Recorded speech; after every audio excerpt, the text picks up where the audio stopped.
Hello दोस्तों, online study point में आपका स्वागत है। और जैसे कि हमारी सीरीज़ प्रैक्टिस सेट की उसको हम डिस्कस करने वाले हैं, जिसमें मोस्ट इम्पॉर्टेंट जीके के टॉप 30 क्वेश्चन डिस्कस करेंगे जो कि बार बार एग्जाम्स में पूछे गए हैं, और उनसे रिलेटेड सारे इम्पॉर्टेंट फैक्ट्स भी देखेंगे जो आने वाले सभी एग्ज़ाम्स के लिए बहुत ज़्यादा इम्पॉर्टेंट है।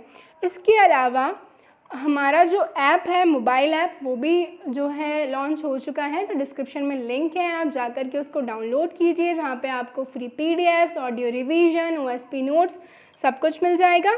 और चैनल के द्वारा मैथ्स के हैंड रिटन नोट्स भी लॉन्च कर दिए गए हैं, जो सभी आने वाली प्रतियोगी परीक्षाओं में आपको बहुत ज़्यादा मदद करने वाले हैं। तो डिस्क्रिप्शन में लिंक है, जल्दी से जाकर दोनों को डाउनलोड कीजिए और वीडियो को ज़्यादा से ज़्यादा लाइक करें, शेयर करें, और अगर अभी तक चैनल को सब्सक्राइब नहीं किया है तो चैनल को सब्सक्राइब करें। अर्थशास्त्र के लेखक किसके समकालीन थे? तो सबसे पहले तो हमें यही पता होना चाहिए कि अर्थशास्त्र के लेखक कौन थे। तो उनका नाम क्या था? कौटिल्य, चाणक्य। ठीक है, ये दोनों एक ही थे, और ये जो थे चंद्रगुप्त मौर्य के समकालीन थे। चंद्रगुप्त मौर्य ने चाणक्य या कौटिल्य की सहायता से नंद वंशीय शासक घनानंद को पराजित कर 322 ईसा पूर्व में मौर्य साम्राज्य की स्थापना की, और अर्थशास्त्र के लेखक जो यही थे, कौटिल्य और चंद्रगुप्त मौर्य के प्रधानमंत्री थे। अर्थशास्त्र की रचना किसने की? सेम क्वेश्चन डिफरेंट तरीके से पूछा गया है, जिसमें मैं आपको और एडिशनल इन्फॉर्मेशन दूंगी। कौटिल्य, चाणक्य, और इनका एक और नाम आप याद रखेंगे, क्या? विष्णुगुप्त। ठीक है, तो प्रसिद्ध ग्रंथ अर्थशास्त्र की रचना कौटिल्य चाणक्य ने की थी। मूलतः राजनीति शास्त्र के इस ग्रंथ में मौर्यकालीन प्रशासन के साथ साथ तत्कालीन सामाजिक आर्थिक स्थिति की भी जानकारी प्राप्त होती है। तो ये जो ग्रंथ है बेसिकली तो इसमें पॉलिटिकल इन्फॉर्मेशन बहुत ज़्यादा मिलती है। ठीक है, और नाम तो इसका अर्थशास्त्र है, जो कि हमें लगता है रिलेटेड टू इकोनॉमी, बट ये जो है राजनीति से ज़्यादा संबंध रखती है। किस प्रदेश शासक को शिलालेखों का जनक कहा जाता है? सो the answer is Ashok. Maurya वंश के शासक अशोक को शिलालेखों का जनक कहा जाता है। अशोक ने यह प्रणाली ईरानी शासकों से ग्रहण की थी। निम्नलिखित में से किसके द्वारा तृतीय बौद्ध परिषद को संरक्षण प्रदान किया गया था? तो तृतीय बौद्ध परिषद थी, इसकी हम बात कर लेते हैं। बौद्ध धर्म को पहले ही मैंने बहुत अच्छे से डिस्कस कराया हुआ है, तो इसका जो सही आंसर है वो क्या है? अशोक है। तो देखिए, सबसे पहले जो प्रथम बौद्ध संगीति थी 483 ईस्वी में ईसा पूर्व हुई है राजगृह में, और शासनकाल था अजातशत्रु का। द्वितीय जो हुई 383 ईसा पूर्व हुई वैशाली में, और शासनकाल था कालाशोक का। तृतीय जो होती है वो जैसा कि हमने देख लिया अशोक करवाते हैं पाटलिपुत्र में 255 ईसा पूर्व, और चतुर्थ जो है कुंडलवन कश्मीर में कनिष्क के द्वारा करवाई गई, जो कि 1st सेंचुरी एडी में। मिलिंद पन्हो क्या है? तो ये एक बौद्ध पाठ, मिलिंद पन्हो एक बौद्ध पाठ या फिर ग्रंथ है जो इंडो ग्रीक शासक मिनंडर, ठीक है, जिसको इसके कई नाम थे, मिनांडर या फिर मिनंडर जो है इसको बोला जाता था, और एवं बौद्ध भिक्षुक नागसेन के संवाद के रूप में रचित है। चरक किसके राज चिकित्सक थे? सो इसका जो सही आंसर है वो क्या है? कनिष्क के। कुषाण वंश के शासक थे कनिष्क, और उन्हीं के राज चिकित्सक थे चरक। इन्हें चिकित्सा का जनक भी कहा जाता है। इन्हें चिकित्सा की प्रत्येक विद्या पर समान जो है अधिकार था। इन्होंने चिकित्सा शास्त्रीय ग्रंथ चरक संहिता की रचना की। शक संवत किसके द्वारा और कब शुरू किया गया? So the answer is Kanishka ने 78 ईस्वी में इसको शुरू किया। शक संवत का संस्थापक कनिष्क था, जिसके द्वारा 78 ईस्वी में इसकी शुरुआत की गई। पहला ज्ञात गुप्त शासक कौन था? आंसर इज श्रीगुप्त, जिन्होंने 319 एडी में जो है गुप्त वंश की स्थापना की। श्रीगुप्त पहला ज्ञात गुप्त शासक था, चंद्रगुप्त प्रथम गुप्त वंश का वास्तविक संस्थापक, जिसकी राजधानी पाटलिपुत्र थी। गुप्त काल के चांदी के सिक्कों को कहते थे? तो आंसर इज रुप्यक। ठीक है, गुप्त काल के सोने के सिक्कों को दीनार और चांदी के सिक्कों को रुप्यक कहा जाता था। पंचतंत्र की कथाओं का संकलन किसने किया है? सो the answer is Vishnu Sharma. मौलिक अधिकार निलंबित किए जा सकते हैं किसके द्वारा? राष्ट्रपति के द्वारा।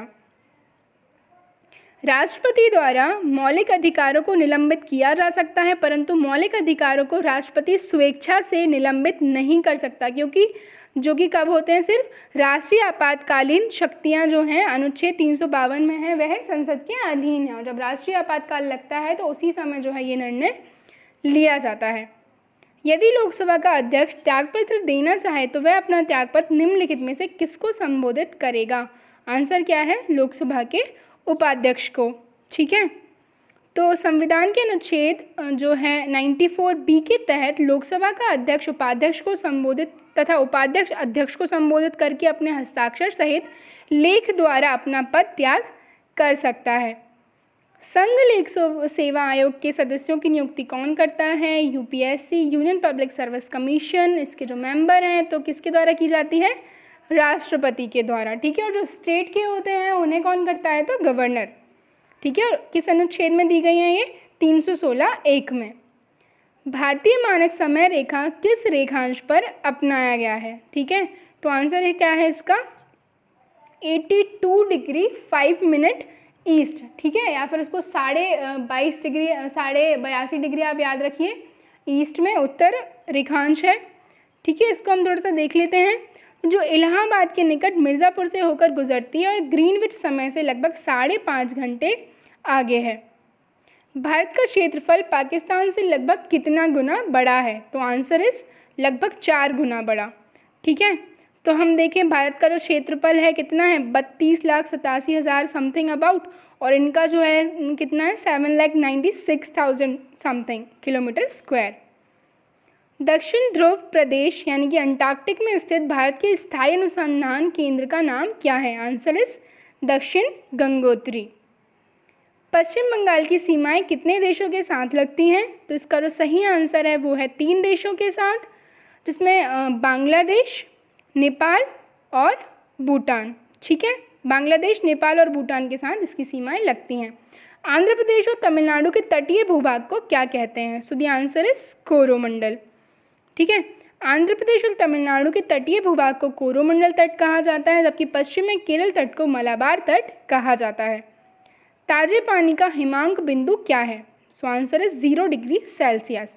ताजे पानी का हिमांक बिंदु यानी कि फ्रीजिंग पॉइंट 0 डिग्री सेल्सियस है, अर्थात इस तापमान पर पानी बर्फ बन जाएगा।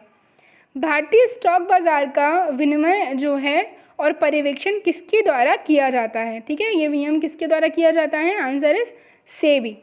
ठीक है, security exchange board of India, इसके द्वारा जो है इसका विनिमय और पर्यवेक्षण किया जाता है किसका? भारतीय स्टॉक बाजार का। नकदी रिजर्व अनुपात का निर्धारण आमतौर पर निम्नलिखित में से किसके द्वारा किया जाता है? सो आंसर क्या है इसका? सेंट्रल बैंकों के द्वारा। ठीक है, पाटना एक प्रकार मूल्य विभेद किस स्तर पर है? ठीक है, तो इसका अगर हम बात करें तो it is on the international level, अंतर्राष्ट्रीय स्तर पर।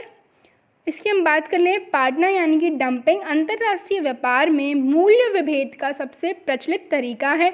ये एक ऐसी मूल्य पद्धति है जिसमें कोई फर्म विदेशी ग्राहकों के लिए घरेलू ग्राहकों की तुलना में कम मूल्य निर्धारित करती है।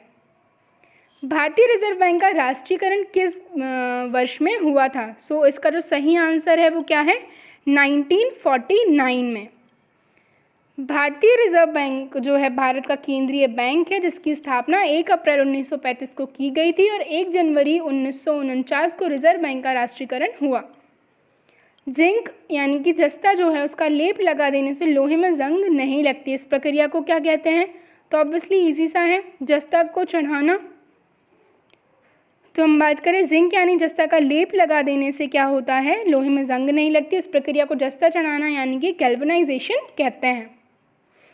डायस्टेज एंजाइम का स्रोत है, तो इसका जो सही आंसर है वो क्या होने वाला है? वो है लार ग्रंथि। ठीक है, तो डायस्टेज एंजाइम का स्रोत लार ग्रंथि है। यह स्टार्च को माल्टोज और फिर डेक्सट्रोज में तोड़ता है। किस एंजाइम की उपस्थिति के कारण HIV अपना आकार अक्सर बदल लेता है? तो इसका जो आंसर है रिवर्स ट्रांसक्रिप्टेस। ओके, निम्नलिखित में से कौन सा एक रेशेदार प्रोटीन है? तो आंसर इज केराटिन।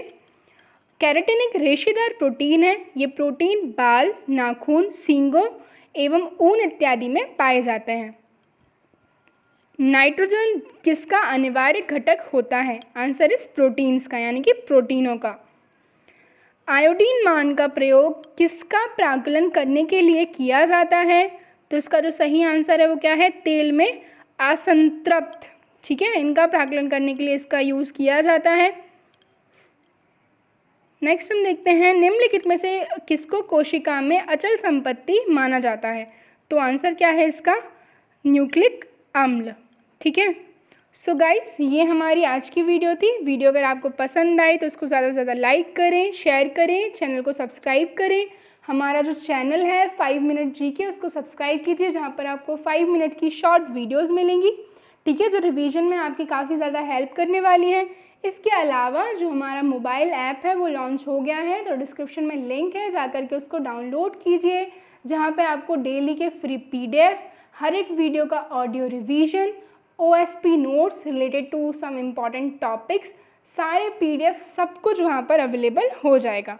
ओके, इसके अलावा जो मैथ्स का हैंड रिटन नोट्स है चैनल ने जो कि लॉन्च किया है, ठीक है, मात्र 99 रुपीज़, तो इसको जा कर के आप परचेस कर सकते हैं। Thank you.